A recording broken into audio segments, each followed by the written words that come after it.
grade 6, welcome back to my channel. So it's me, Ma'am Ann. So today we will have our new lesson in quarter 3, week 1 and 2 pala. Week 1 and 2 kasi this lessons covered 2 weeks. So our topic is about how do gravity and friction work. But before that, if you are new to my YouTube channel, don't forget to like and subscribe and hit that notification bell so that you will updated if I have a new upload videos. Okay, so let's start. So this lesson pala is based on our LEAP, so learner's packet in Pivot 4A or Calabarzon in region Calabarzon. Okay, into this lesson, how do gravity and friction work? So in our objectives, the milk-based objective infer how friction and gravity affect movements of different objects. And then, in this lesson, you will learn that frictional forces affect the movements of different objects. So you will understand also the gravity and the friction are always present and have big influence in the activities that you do and in the things that you see.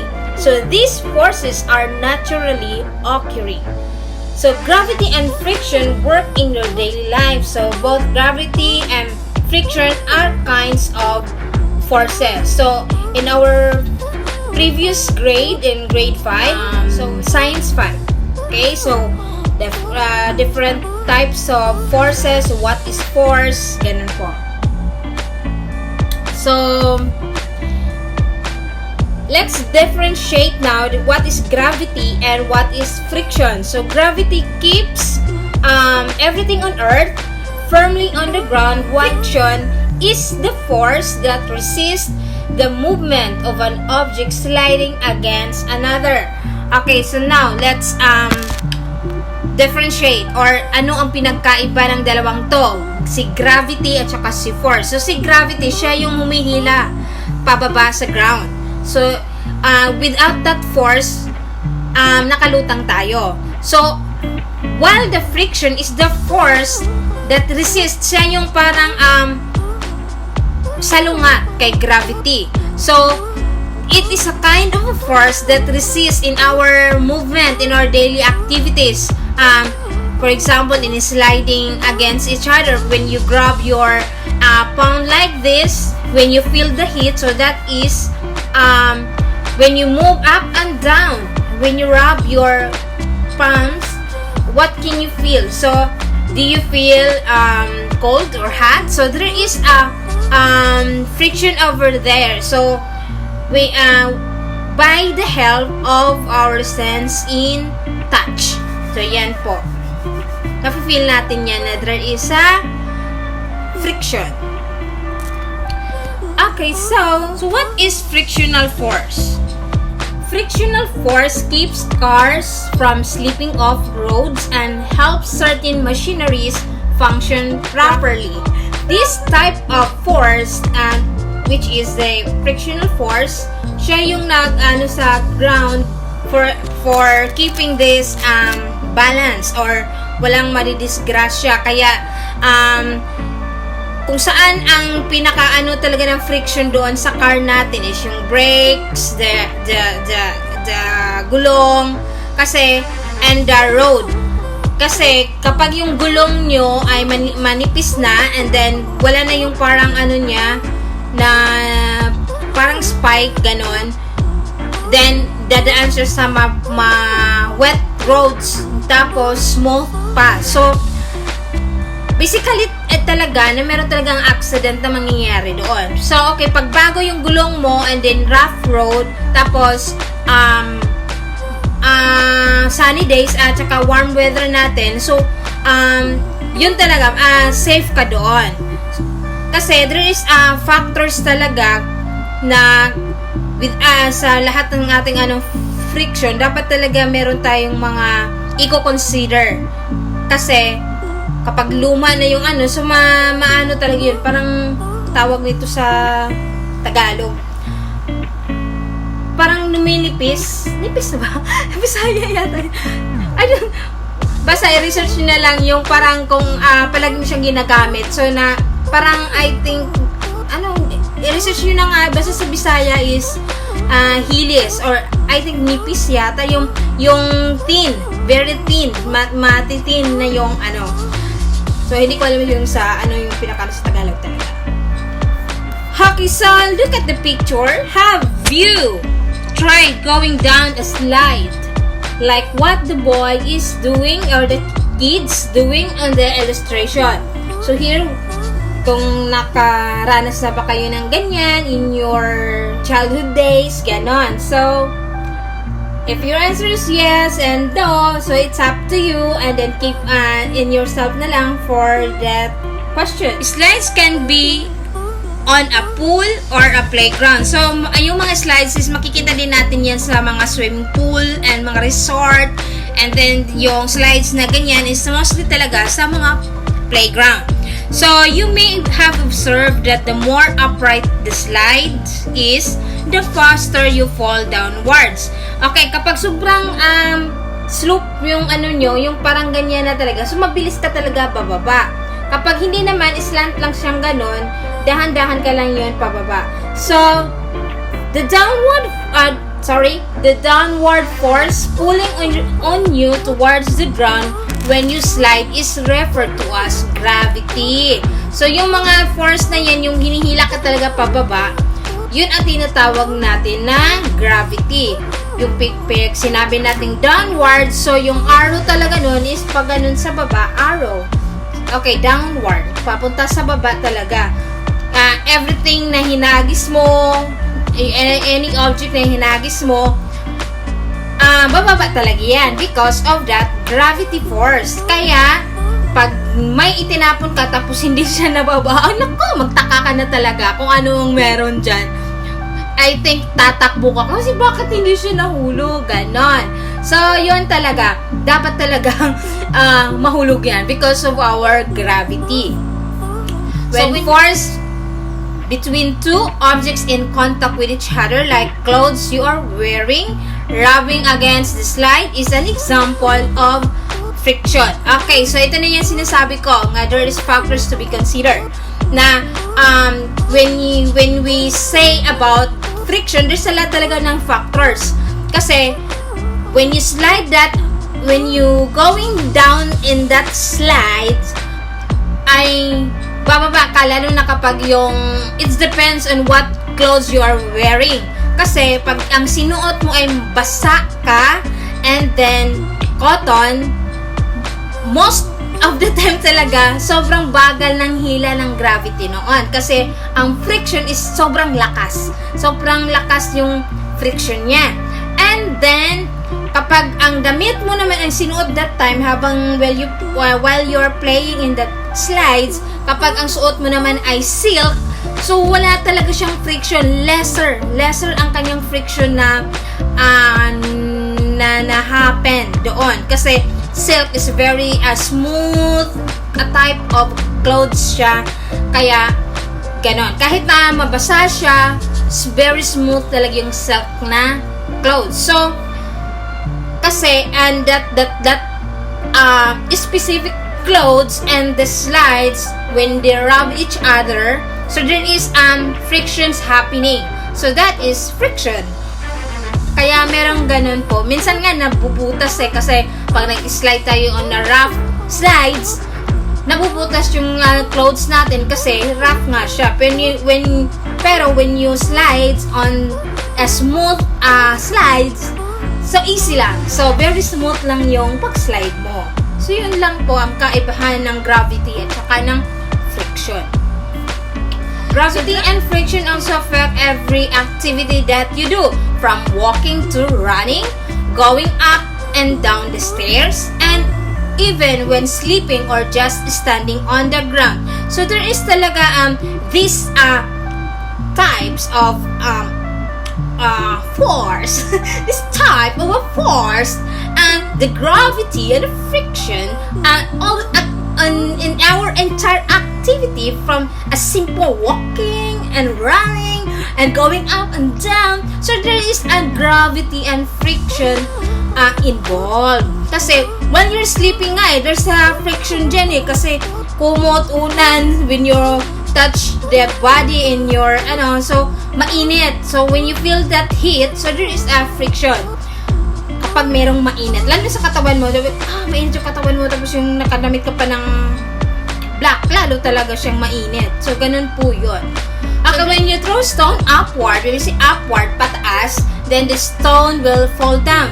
No, so, I said earlier, when you throw or, any kind of object, kahit hindi stone, when you throw that pa-upward, and then it will not fall down, oh my God, magtaka ka at saka takbo ka na lang. Okay? So, and because of this natural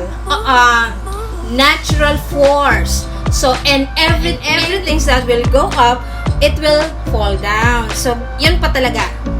Doon talaga ang reality. So, wala po dyang magical. Okay? So, this is because the earth is using a strong attractive this is because the earth is using a strong attractive force on the stone you have thrown that is called gravity. So, inulit imposible naman hindi pa natin malalaman kung what is gravity na to. Kasi, any objects talaga when you throw upward, kahit TV, kahit salamin, kahit laptop, kahit papel, kahit lahat talaga yan is bababa. So, because of that gravity. Yun po. So the kids are playing on the slides, and friction and like gravity is a force that acts two bodies that are contact with each other. In this case, the boys' clothes in contact with the slide produce the force called friction. Yun ang sinasabi ko kanina. Okay, that a type of clothes that you are wearing when you play on that playground. So there is a friction between the slides and your clothes that you are wearing. So it depends also what kind of clothes are you wearing. It is a wet or a dry clothes. It is a cotton clothes, a linen, wool, silk. So there is a factors then. Okay, so but in short, there is a friction happening when you do that activity. Okay? And proceed. So look at the picture again. So when you see that a boy combed his hair. So what is there is a friction applied ba or gravity applied on it? Okay, so let's proceed. So whenever you comb your hair, friction takes place as you rub your hair using the comb. Okay, so lahat naman tayo ay nagsuklay, di ba? Okay, when you hold the comb in your hand like this, and then when you start to comb your hair, so the hair and the scalp and the comb, so there is a friction there. So when you rub any objects in your head, so there is a friction. So yung friction na is lesser lang, but there is a friction. Okay, kasi ito na, friction happens not just because the comb and your hair is strands, but also between the comb and your fingers, but also between the comb and your fingers holding the comb. Okay, so di ba kapag matagal ka nagsusuklay, there is a possibility talaga, the longer time you hold your comb, there a greater friction in it. Kasi when you feel naman is there is a heat and minsan nga nangangalay ka pa basta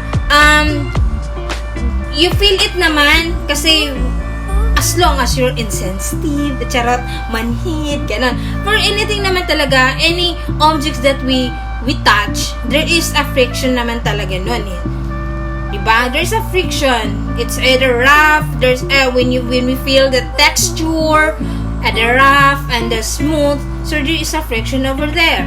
So friction keeps the comb stays in your hand, it helps you doing the comb in your hands. Okay, when we have this hold nga, as I said earlier nga, the longer you hold your comb, so mapapansin mo na lang na umiinit siya. It is a natural, hindi siya artificial. Natural. Our first vocabulary for today is about gravity. So what is gravity? What is the meaning of the gravity?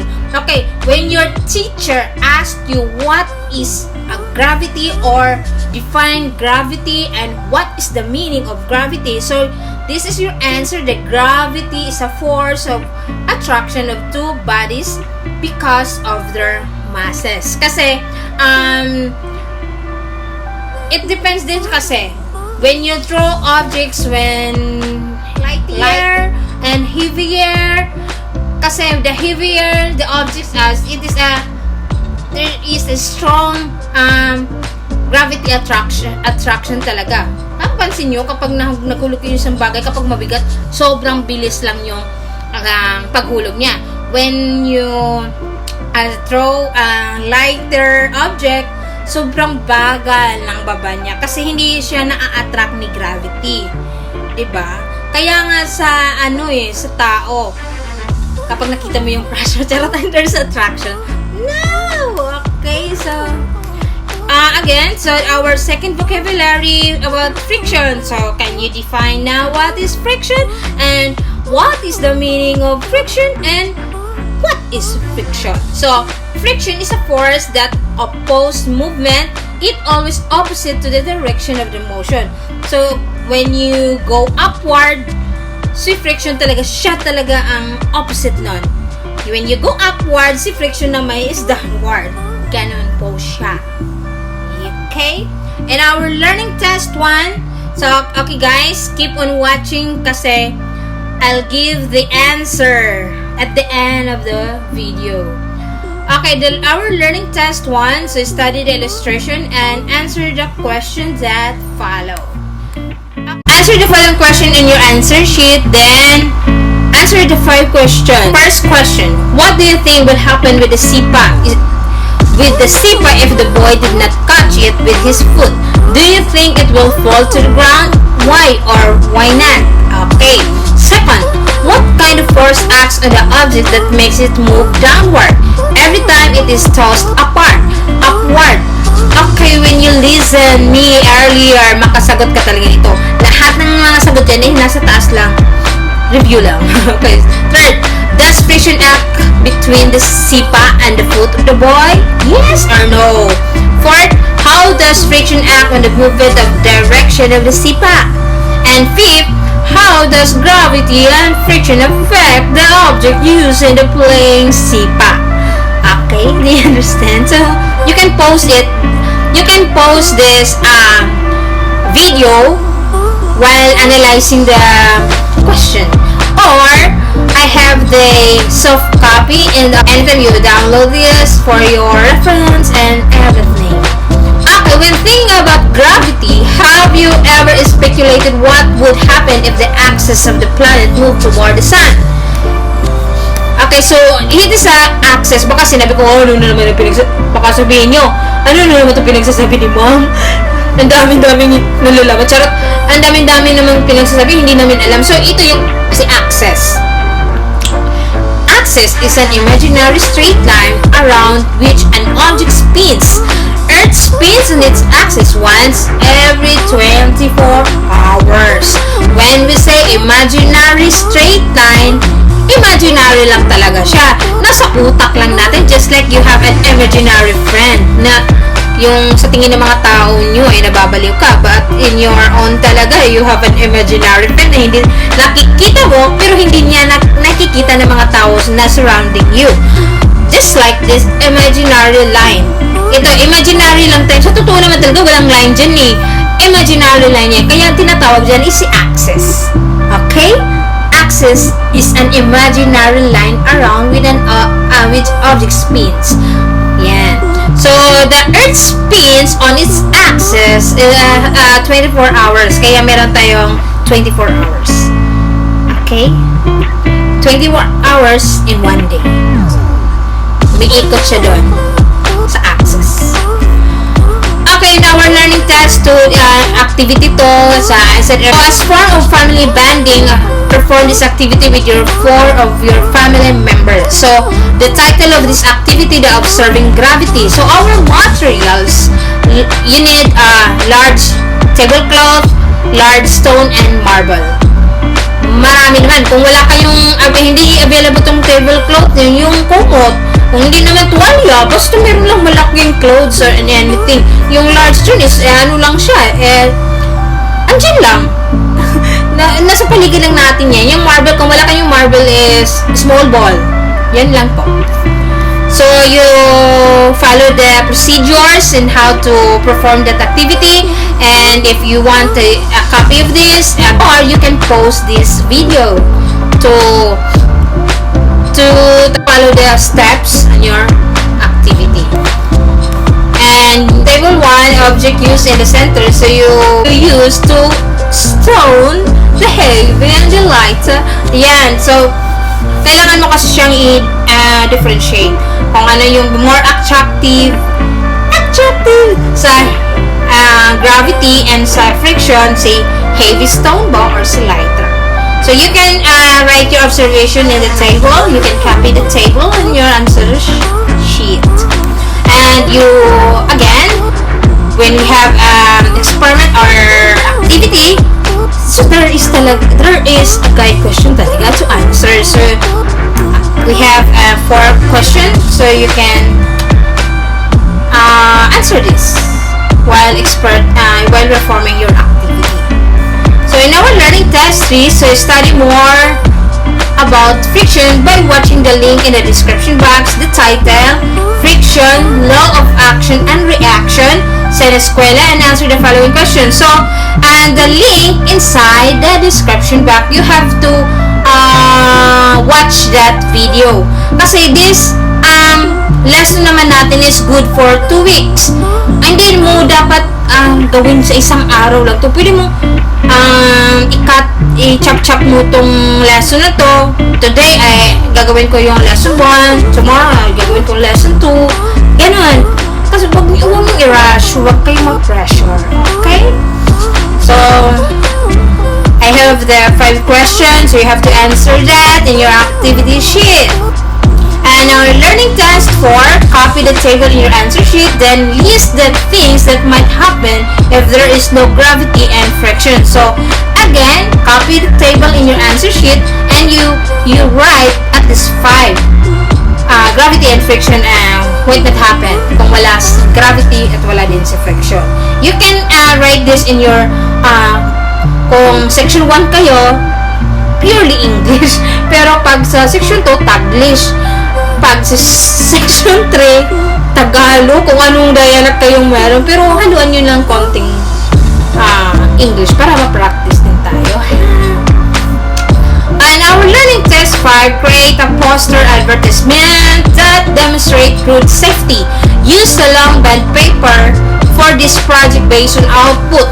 Okay, sa link natin, ang sinabi doon is cartolina. Pero mahal ang cartolina. So kung meron ka ng bond paper, kung ano yung pwede mong available sa bahay. Kung meron ka cartolina, go. Kung bond paper, go. Kung gusto mo lang yung intermediate paper, kahit ano, basta meron lang. Basta sabihin niyo lang sa teacher ko, pwede po bang ganyan kasi hindi kami na makalabas, ganun. Okay lang yun. Maintindihan naman yun. So, this is the rubrics for the poster advertisement. So, yan, kailangan nyo itong sundin para perfect. Kasi pag hindi namin yan nakikita, so 1, 1, 1, 1 lang talaga yung score namin. Pero pag nakikita itong mga to, yun na yun. Okay, now learning task 6, study the following situation and answer the question for each. Remember what you have learned about gravity and friction. Write your explanation on your answer sheet. So there is 5 statement or situations to answer. So okay, for example, place the book on the top of the table. What keeps the book from falling? How it is possible? Kung nakinig kayo sa akin kanina, maano nyo to? Okay, so in our learning test 7, read the question carefully, choose the letter of the correct answer. Yan po.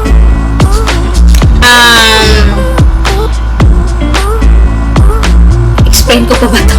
Hindi na yata to kailangan i-explain. So you have to answer this learning test 7. Yan po. A and B siya. So, in your answer sheet, write your personal insights about the lesson by completing the phrases below. I understand that blah blah blah blah blah. I realize that blah blah blah. Okay na. I need to learn more about blah blah blah. Yan po. Kung ano bang gusto nyong, ano bang naintindihan nyo sa gravity and friction, ano bang na-realize nyo tungkol sa gravity and friction, kung ano ba ang gusto nyong malaman sa gravity and friction. In your reflection notebook to, isulat nyo to. Ganon. And then, thank you and God bless us all. And then, surprise! Answers in the description box. So, thank you for watching. And if you have any question, suggestion, recommendation, leave your comments in our comment section below. And, again, don't forget to like and subscribe and hit that notification bell so that you will updated if I have new upload videos. 2 weeks po ito, kaya hinay-hinay lang po tayo. So, that's it.